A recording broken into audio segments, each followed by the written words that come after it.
touch on the Super Bowl, a little Yankees and Mets season previews as they just reported for camp. Ashley and Tyler are going to be interviewing Paul Cartier. He's also receiving an award, a Lifetime Achievement Award. We're going to have a lot of music here today. Ashley and Tyler both performing. Dave Revels is performing as well. Our very own Nate Gidby and Kasha are also going to be performing as well. So, are you excited to receive your award today? How is that? Yeah, you know what? You have a speech ready? You know what? I think the last couple of weeks I've been thinking about a speech, and then Steve said, "You only got a minute." Keep it short. And I was like, I felt like you could have had more than a minute, but I mean, it kind of like just makes me go a little bit shorter. But I do have some things to say. Maybe it'll be something a little nice. It's always better off the cuff. Right. You know, like if you think too much about it, then it's not going to be as good as you think it is. So I do say something like, thank you. Right. And the best speeches are always short and sweet to the point. Exactly. I do like giving. I don't know about you. Do you like giving speeches? Oh no. Last year when I had to do mine, I was petrified. Same thing when I did a best man speech at my brother's wedding. Yeah. Petrified. Like you go up there and all the eyeballs on you, and then. But here you are, by the way, in front of the camera with a mic in front of you. And you're petrified. Yes. And compared to this. Yeah, I'm sweating bullets right now underneath this suit. But it's like something about speaking in front of a group of people that I took public speaking in college, and that doesn't help at all. It didn't help really. You think I would be better equipped for a situation like this, but unfortunately not. Yeah. However, we have a little bit of time here before Tyler and Ashley interview Paul. So, why not touch on the Super Bowl that just happened a week ago today? We both kind of anticipated what kind of game it was going to be. Yes. A defensive, low-scoring game, and that's exactly what we got. Yes. And not that exciting though. Not that really exciting to watch. Yeah. It wasn't very aesthetically pleasing on the eye. It was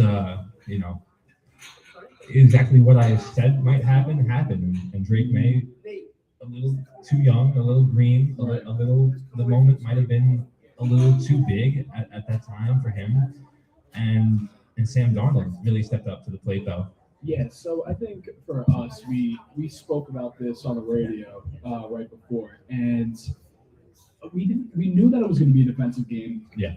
And I told you that I didn't think it was going to be like that Rams-Patriots Super Bowl in 2018-19, but it really ended up being that way until the fourth quarter. And honestly, I'm grateful that the fourth quarter happened because I was falling asleep on the couch. Yes. I don't know about you, but I mean, I was very surprised by how well Sam Darnold was able to just lock in. Like, Kenneth Walker was incredible. Like, without him, I don't think the Seahawks would have been able to get it done, to be honest with you. Mm-hmm. But, who are we to complain about a good defensive game? I think everyone just wants something exciting regardless, but it was like really good football, and I think that we know looking forward that the Patriots will be back there soon. Yeah, when you have a young quarterback like Drake May and a great coach in Vrabel and their defense that held them in that game for long stretches of it, when the offense wasn't moving the ball at all, their defense was there holding them,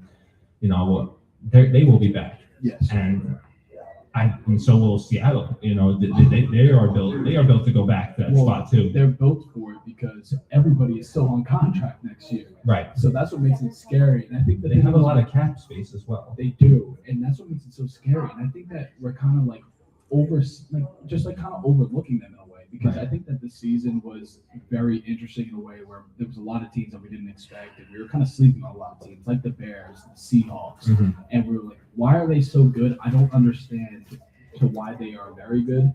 And we watched the Seahawks, and we were doubting them too. At the same time, I couldn't look forward and think the Seahawks are going to win a Super Bowl. Even now, where we are right now, knowing that they did, I still don't. Did it even happen? That's what I'm getting at. And, that's just credit to the Seahawks and everything that they're doing over there. And honestly, they are a fantastic team, and I'm excited to see Sam Darnold actually go out and play another Super Bowl because I really do think that he can get back to us. I think it'll be interesting. Yeah, when you have a quarterback like Sam Darnold, I feel like that's giving a lot of hope to other teams seeing that you can win a Super Bowl with a Sam Darnold, who's not like one of those elite talents like a Joe Burrow or like a Patrick Mahomes who we had seen dominating for so long. Right. So you could go out and win a Super Bowl with a quarterback that is mentally competitive, I should say. Like he's just outside of my top 10. I probably one ranking top 10 quarterbacks. Right. Sam Darnold would probably be just outside the top 10. Which is crazy to talk about because this guy just went out, won a Super Bowl, and we don't even consider him to be a top 10 quarterback in the NFL. Like Joe Burrow went and played Matt Stafford in the Super Bowl. Like, I mean, by all means, Matt Stafford is fantastic too. But like Sam Darnold is never in any type of conversation. And at what point do we just like move into a conversation? I mean, hopefully you guys can hear us talk about Sam Darnold. We got some mic checks going on, everything going with the music. There's a lot going on here, but it's crazy to think about, truly, like you bringing that up. Like, we don't talk about Sam Darnold at all, and he just won a Super Bowl, and we're still not giving him any credit. Yeah. You know what? He'll have to come back and we'll do it again next year. And then maybe we can start. Are we going to give him credit next year if they win again? It's just hard to get that taste of that Jets. That's what it is. I think that's, I really do think so. It's hard to get that taste out of your mouth that he was a top 5 pick. Right, and he didn't pan out right away. And then he had to leave and move elsewhere to kind of find his game. Yes. It really happened in San Francisco. Yeah. Getting in that system with Kyle Shanahan and, not having the pressure of being the starter, I think that played a big factor in his resurgence in his career. Then he went to Minnesota, had the great year. Steve's Vikings are probably kicking themselves that they didn't retain Sam Darnold. But, it was these were the two best teams throughout the playoffs, and it wasn't a surprise that they made it. What do you think of Bad Bunny at halftime? I didn't think it was that bad. I think him sounding live, I was expecting more of like his voice. I thought he had a good voice because I've heard a lot of Bad Bunny before. I'm not gonna lie, it's not my first time getting into Bad Bunny, but I think his live voice, I was like, I was expecting more, but I feel bad for the people that went there. I don't know if you saw, there's a lot of videos. There was so many like people dressed up as trees, and people in the stands couldn't see anything that was going on. It's like, you paid all this money, and there's a lot of people that go there for the halftime show probably, and you couldn't even see anything going on. Yeah, and there was a lot made about the crowd being not that into it, but like, again, you couldn't see anything. That's exactly why. Yeah. But yeah, after the halftime show, and the fourth quarter was when all the scoring kind of happened. I think everyone wants to sleep at halftime. Yeah, I think Bad Bunny has to come out hot to help everybody out. Maybe he could have had a WWE match in the middle of the Super Bowl halftime because both of us are WWE fans. So we'd love to watch him do that at halftime instead of saying, "I'm not gonna lie." Yes, he had a great run in WWE, a couple matches, and he'll probably be back for more matches. Yes. Hopefully we see more Bad Bunny in the wrestling ring. But this is what we're getting at now. We're talking about halftime shows and watching Bad Bunny wrestle. That's how the game kind of went, though. Yes. It was like, it's not much to talk about. It's a defensive battle. Right. And Kenneth Walker, a running back, won MVP. Right. So that just goes to What show. did you think about his performance, though? I mean, there's a lot of people comparing him to like Le'Veon Bell-esque with how patient he was with the ball. He getting was. to the line. Yes. And like just watching some of the replays as a Steelers fan, I'm like, this looks very familiar. Right. And I'm not a Kenneth Walker fan. If we're talking about fantasy football, like nobody's drafting Kenneth Walker because Zach Charbonnet's in the mix. Maybe next But year. Zach Charbonnet got hurt, and it was just like, all right, Kenneth Walker, this is your time to step up and be the running back you're supposed to be. And he stepped up in a bigger way than possible. Yeah. So he was very Le'Veon Bell-esque, and he was the one keeping the offense on track, giving them, second and short, and then converting the first downs whenever they would have like short yardage, keeping them in front of the sticks, so to say. And he was keeping that offense on track. So that was a big part in Seattle's win, establishing the run, and then Sam Darnold was able to make something happen off the play action pass, and their defense was, like we said, harassing Drake May. He had no time at all. Unbelievable. Yeah. Like it felt like they got to Drake May almost every single snap. And it was very impressive. And just like you said, I think he caught us off guard a little bit. Yeah, but we'll be looking forward to next I'm season gonna confirm the and the pickup. Super Okay, Bowl yeah. next season. When it's Steelers Giants. Yeah, so that's all we can hope for. But we're going to turn it over to Ashley and Tyler's interview with Paul Cartier. So enjoy this short video and stay with us here.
Thank you all so much for tuning in back here on the Chapters Network Live. This is our winter gala edition of the show. Thank you all so much for joining us. I'm Ashley Blum. I'm now joined by my co-host, Tyler Gianchetta. And we have a very special guest with us, Paul Cartier, the organist for the New York Islanders, also the New York Yankees. What's up, Paul? Thank you for coming on the show with us. Thank you for having me. This is exciting. We're currently in the Olympic break for the NHL. They're currently in Italy doing their thing, which has been a really great thing to watch. But we're going to be in our playoff stretch when we come back. So what's special about this season for you? How's things going by the Oregon? It's good. I really went into the year with no expectations because I'm a fan too. So I figured if I don't have any expectations, I can't be let down. But we got very, very lucky with that trade. And we won the number one pick, and the kid Schaefer is just amazing. And we got some other kids out of that too that, we never know if they'll equate to the NHL, but it looks like we have a bright future with these young people. So a whole new vibe. Yes. And the changeover with Lou gone has got a little more relaxed, and you can just feel it's a whole new thing. Definitely. So as a fan, or as long as a good fan, and I've been a fan my whole entire life, as you may remember. What is the biggest difference probably between how it was under Lou and how it is under Darsh now? Well, the word I just used is a little more relaxed, So, and it's not bashing Lou, because Lou gave us, between Lou and Barry, gave us instant credibility, and it gave us some probably much needed getting everybody together. So, and you knew you had rules, and there was rules they knew that when they were bringing them in, and it did change the franchise then. But I think after a while, it just got to be some of the stuff got old, like the facial hair stuff, because when I was working with the Yankees, they had that too. And I believe it or not, I mean, you get some of these guys that are to the point when they're into their free agency, they want what they want, and they're like, you got to tell me I can't have a beard or I can't have, and I think that does affect some people at that point. They're like, I'm to a point I shouldn't have to deal with that. So, and there was a time where that probably worked, but I think we were to a point where it needed to be, more interest. And you see how many guys have them now. So those are all guys that probably were doing something they really didn't want to do. But, like I said, we brought credibility, and now we're into the next chapter with Darsh, who's a terrific pickup for us. Also, I think the impact that Wah has had on the team I've really admired his coaching style and how he goes about things. I work at WRHU. We interviewed you actually, and so I sit in some of the press conferences, and I'll never forget. I just love the way he words things. There was one time we won in a shootout. I forget which game it was, and we were asking we've about. won multiple shootouts. I know that's itself. a progress in and of itself. Yes. And a reporter asked why, about how he was feeling in that moment, and he said, during shootouts, I close my eyes and I pray to my grandmother.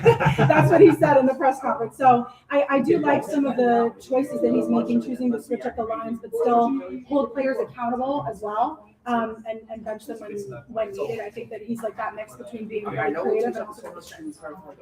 That's a difficult thing in this day and age, because you can lose a play, with too much discipline. Yeah. So there's such a fine line, for them to. He came in and he was against the Lambert. He was a dead fish behind the bench. And I was like, why isn't he screaming? And now we have that. As long as he keeps it curtailed, which he does. But there's a couple of times where he's gotten really fired up, and I'm like, I love that. I do too. It's interesting that you bring up Lambert, because one of my biggest points that I've held to just through coaching in the NHL was that if under Lane Lambert, he was a fantastic assistant coach under Barry Trotz. And then he went to Toronto as an assistant coach, and Toronto had like the fourth penalty kill. And then he became the Islanders head coach, and we know what happened there. He didn't last. So is there some sort of, from what you've seen, what goes into kind of that balance between, is there a good cop, bad cop? I'm not a coach, but just from what you've seen, because I know you've one seen all of the the Islanders things that I've heard is that, like when you're the assistant coach, that you're the guy the players go to. Right. You don't go to them. But so now they took the step from like being their buddies or their mentor, if that's the right word, but you know what I'm saying? Mm-hmm. And now he goes to the head coach, and now it's a different setup. And it doesn't always equate, maybe that just wasn't his thing, although, I know he's in Seattle now. He's a head coach in Seattle. But I really don't know. But it was funny because when we played Seattle, I saw him get upset about something. And I'm like, I never saw that here. I don't know what the difference was. But, I'm again, not looking to bash him. It's my is a thing. Moving from coaching back to the players, we were kind of talking about, we started before with that young core, and it's something we've been saying for years, like we would love to see that. What have you heard from fans on that side? Because you get to interact with a lot of them. It's all about Schaefer. He's set to shatter all the Isles records. But it's not just that. He just says and does everything. He does. You never see him lose. To be honest, I was really concerned that he would make the team because he was literally 17. He's now 18. Coming off a broken collarbone. Correct. Yeah. And he played 17 games last year because he had a broken collarbone. And the collarbone, also an EMT, is not. He is not. Why am I even here? That is not a strong bone. No. And you're coming into NHL with guys hitting you, and I was afraid he could get hurt again. And then just the stamina portion, 17 games in the juniors, and now he's trying to play 82 games in the NHL, and he's doing like 20 minutes a night. So that I'll tell you, I was honestly very happy he needed this break. So hopefully he'll be able to. He'll be there one day. He will. He'll be there. He's got time. He'll have playing.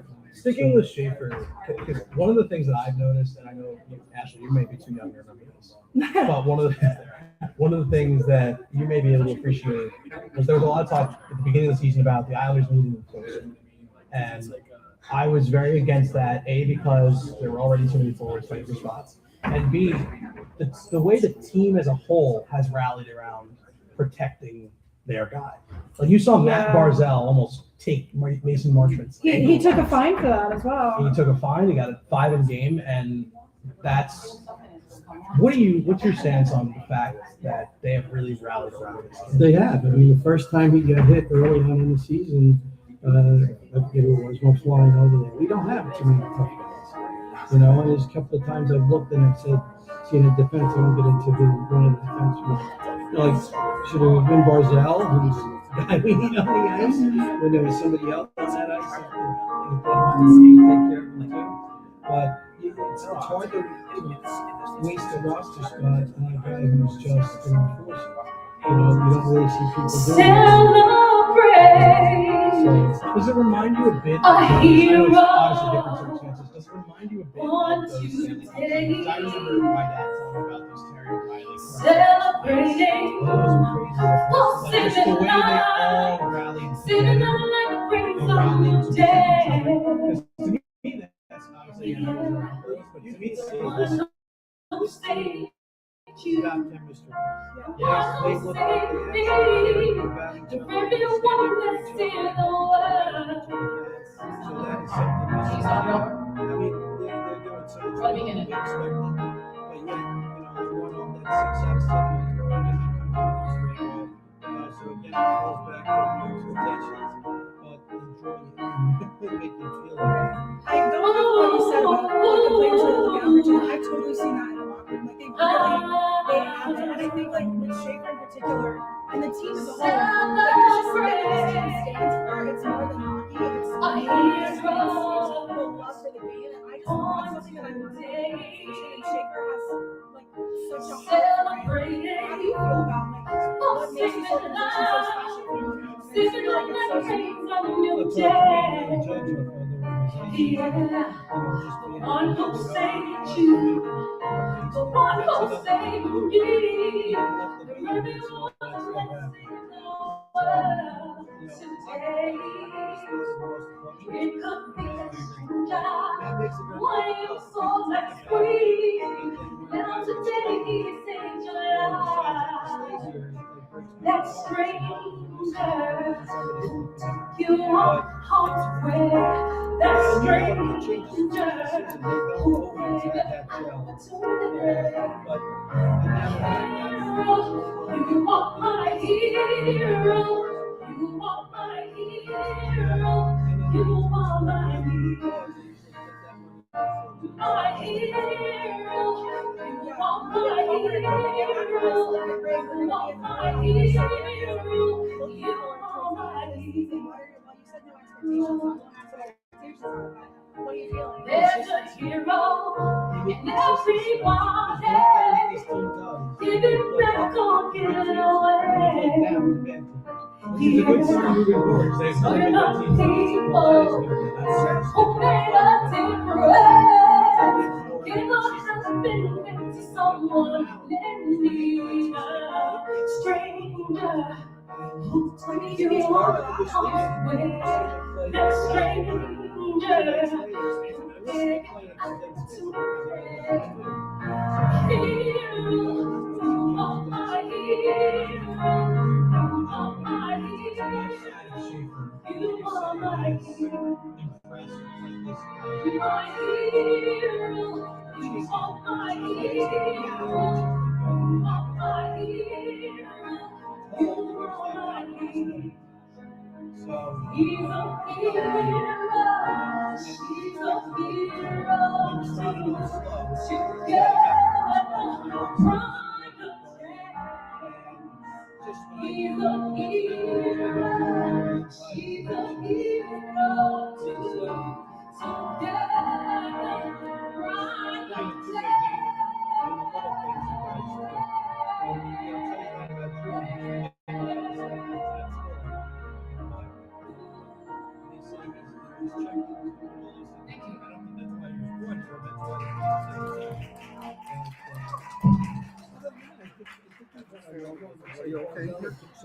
I'm not even sure because it was. I know, but they were supposed to just.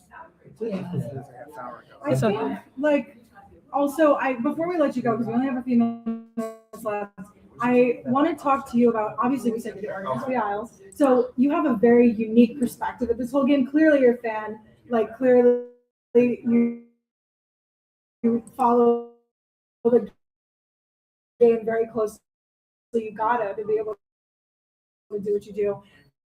But what has that experience been like for you getting to play for the Isles? Oh my God. So this is year 29.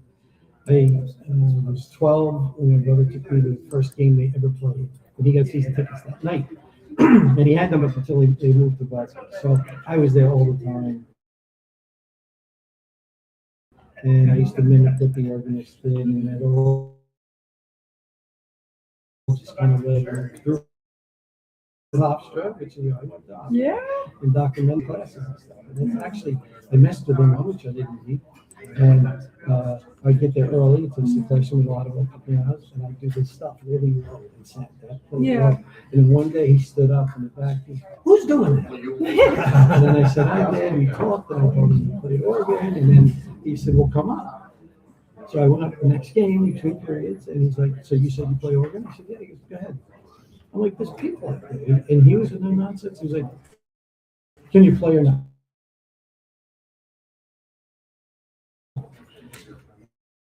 And yeah, so I sat down and I played in front of people, and Sometimes it's sink or swim. and it turned out that was when the New York Arrows came in. They were against an indoor soccer team, and they wanted somebody who wanted nothing to do with it. And that's how it all started. I got in there, and then before the year was over, he had missed a couple of games. I had to do a couple of Island games. And that's how it all started. Well, we're almost out of time here, but is there anything you want to leave our viewers with for Isles hockey and for the rest of the season? It's so funny how you.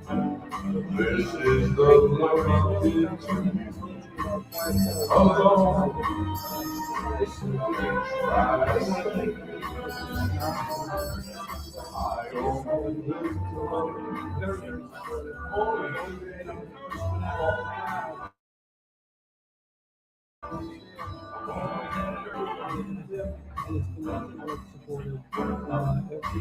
you're gonna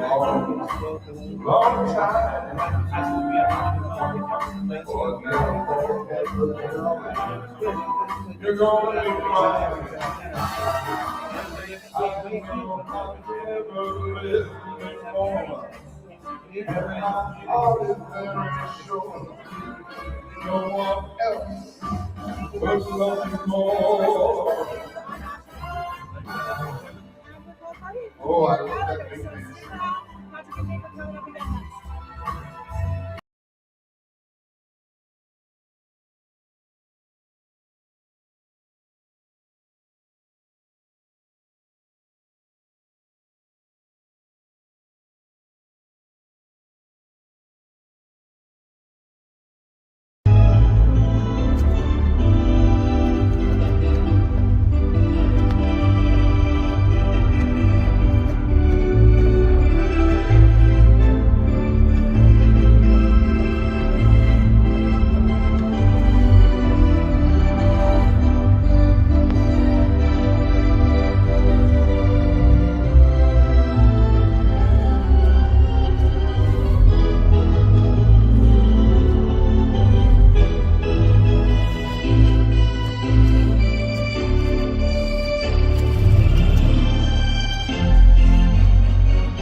Gala, Tyler Ashby did a great job interviewing Paul Cartier.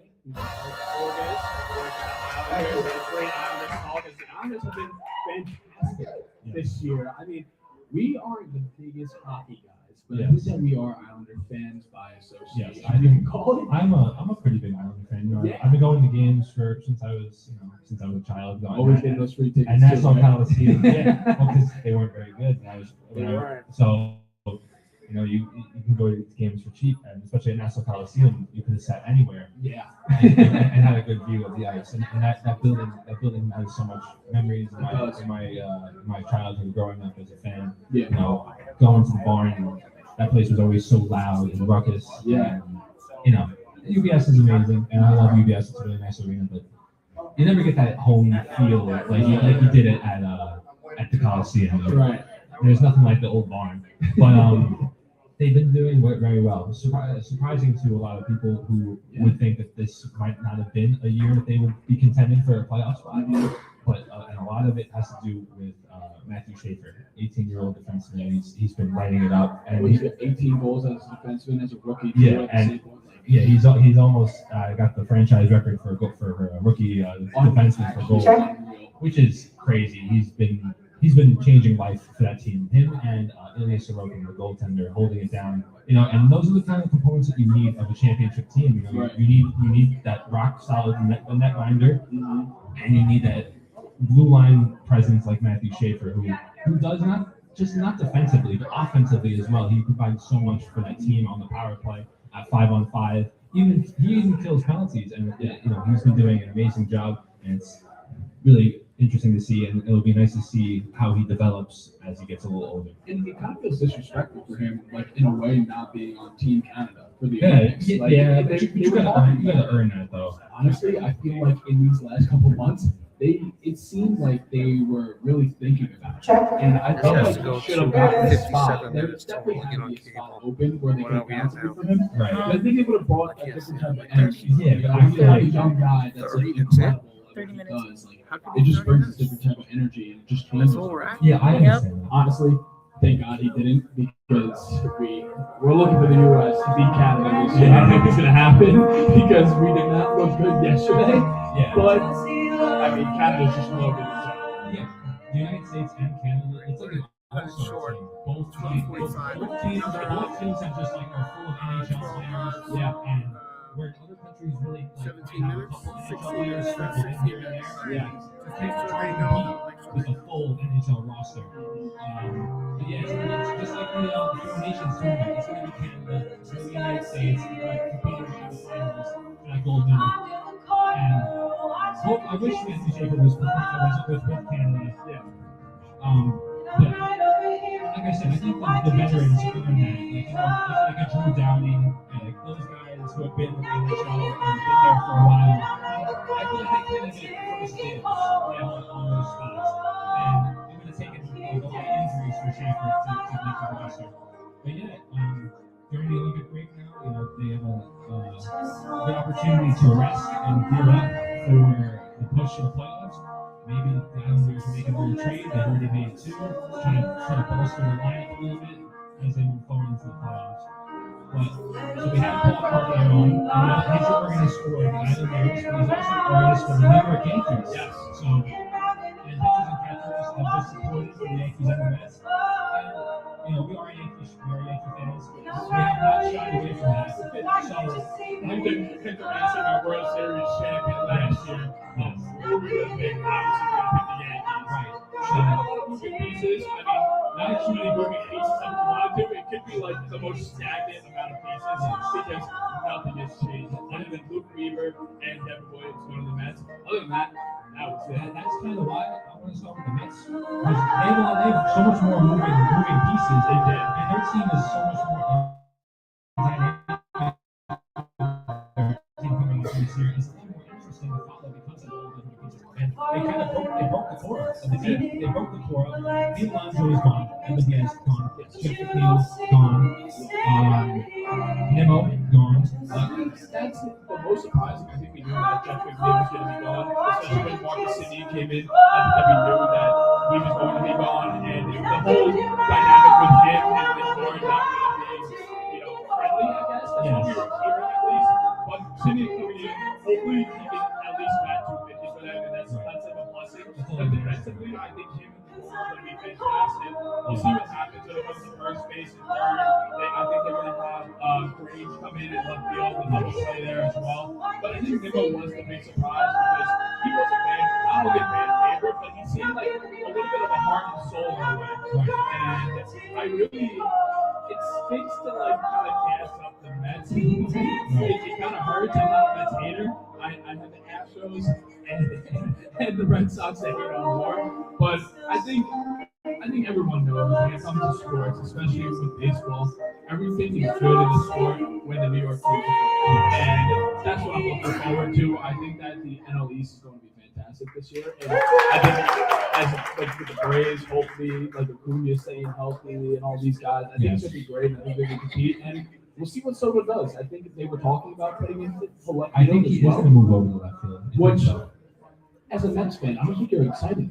Well, you're not, but for the defensive alignment of the team, I feel like that's a move that does make sense. City Field's right field. The right field from City Field has a lot That was a of big ground. concern when he went. There's a lot of ground to cover out there, and there were times last year where he did look and a couple fly balls, and he's a all-world hitter at the plate. We know what what he's brought to the Yankees. So what you're saying is he's blessed to have the party deck in left field. Yes, he's going to have a lot less ground to cover out Yes. there. So his defensive inability or lack of what he makes up in when he brings the team at the plate, Right.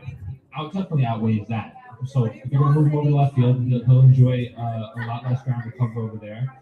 They brought in Luis Robert to play center field, and then they have a platoon of Tyrone Taylor and maybe one of their prospects over in right field.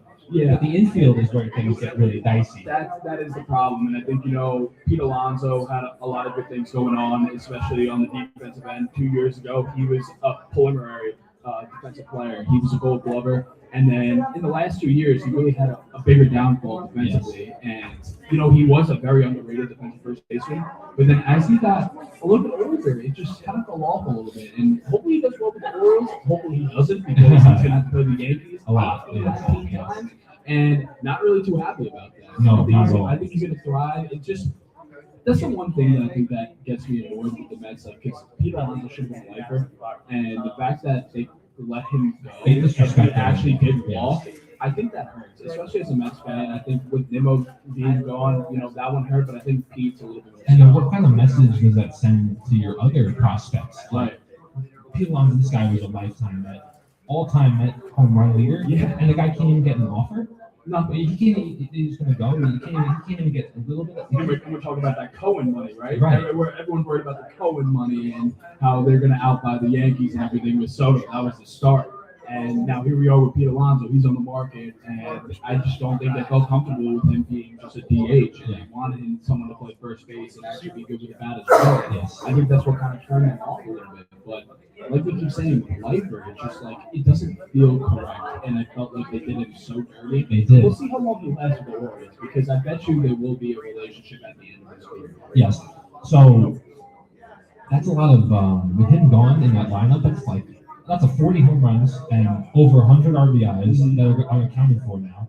And batting Andrew Soto. I don't Right, the protection, yes. Because that was that whole Judge and Soto thing too. And I think Lindor plays better with Soto obviously behind him. But Pete Alonso batting behind Soto too. Like, this guy is gonna hit 50 home runs in a season. And it really is crazy to think about that. They just let him go for nothing. Yeah. Can Bo Bichette and Luis Robert and Jorge Polanco, can they fill the gap? Can they bridge that gap, that 40 home runs and over 100 RBIs? Mm-hmm. That's massive in that lineup. And Bo Bichette, we know what he can do with the bat, but playing third base now, Right. where the Blue Jays kind of kick them out of shortstop to play third base. Right. So very interesting to see what the Mets are doing. But moving on to the Yankees, the running back Yankees. I'm optimistic for the season, but you would like a little bit more. You know what? This is what I'll say. There's a lot of I think as Yankees fans, we are very selfish because we're talking about them not making moves, but we're running back A 95 win team. Exactly, Yeah. and we're pissed about it. Why are we mad about a 95 win team, 94 win team that literally missed the division because of a tie break, and we're mad that they're running it back because we don't think that we have what it takes to win the World Series. Right. And that's literally it. And they're going to win 90 plus again. Yes. And we're mad at that. Right. But that should say something about what they are as a franchise. And you know what? I am happy about Paul Goldschmidt coming back, just for the fact that he turned down more money in other places like the Padres. And I think that it'll help guys like Ben Rice and other first basemen to just learn how to be better defensively. And that's what you're paying in contract. Yes. There's a lot of things like with the NBA where they're paying let's say Udonis Haslem. You're paying someone a minimum contract just to pretty much be an extra coach. Yes. And that is exactly what Paul Goldschmidt's deal is. And I think he knows that he has a better opportunity to win the Yankees. But also, I think he just accepts being a veteran and being in that role and helping out a lot of guys like Ben Rice. And I really hope that he can kind of teach him some things to be a better defensive person. Yes. So there's a lot of pressure, I would say, on Ben Rice to perform this year. Yes. The Yankees, this team is going to be relying on a lot of guys repeating the performances from last season. Trent Grisham, Colton Jones, yes. And then you're hoping Aaron Judge will hit the 30 home runs and be the perennial MVP again. Yeah. And then you're hoping that when Rice continues his production, and you're hoping that Volpe has a bounce back, and you're hoping Austin Wells can show more this year. Yeah. There's a lot of hoping, there's a lot of what ifs with this team that could scare some fans a little bit. And you're looking for a lot of production, and if those guys don't repeat their performances, they might not, be the potent offense that they kind of were last season. They led the American League in runs. I do like that you brought up Volpe because the thing with Volpe is he's not going to be starting the season because he is injured. And obviously, the whole thing with the Yankees went up with everybody. They took Eric Cole. We didn't think that he was going to come back as soon as he will, and he's throwing 94 right. We're expecting that to be true. And he looks great. And he looks great in the go. And I'm loving it. He did Derek Cole too. Oh man, this is fantastic. But I think too, with Volpe being injured, Caballero is going to be able to come in and show us what he's got. Caballero can play the outfield. We know he's a better defensive shortstop than Volpe is, which is crazy as someone who loves Gold Glover. But Caballero just on the bases. The one thing that I will say for the Yankees this year, I'm really hoping that they are more aggressive on the bases. I feel like we're a little bit more defensive than a lot of teams. But Caballero is a 60-stolen base guy. Yes. There was a reason why he led the MLB in steals last year. And hopefully they take advantage of that, not only with him, but with guys like Josh Chisholm, even Trent Grisham and Aaron Judge. Like, they're not slow. They are very capable of stealing bases. And hopefully they just get aggressive early in the season and just put the pressure on people. Like, show us that you really want to win and be aggressive. Yes. So a lot of fans wanted one more bat, but a guy like Ryan McMahon at third base could be that one more bat that the fans wanted. The one more bat could be on the roster already. If McMahon can get 25 home runs and bat for 260, I think we're all signed up for that. Right. That's the extra bat that everyone wanted. We know defensively he's a big X factor for this team. I feel like him and Ben Rice and everybody else that we had mentioned before. Yep.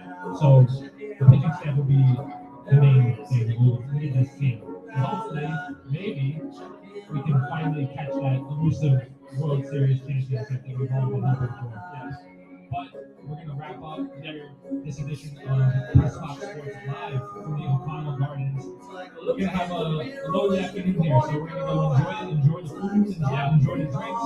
Patrick's going to get his award. There are a lot of awards to hang out, a lot of singing that's going to go on. As you can hear in the background right now, we're going to get started with that.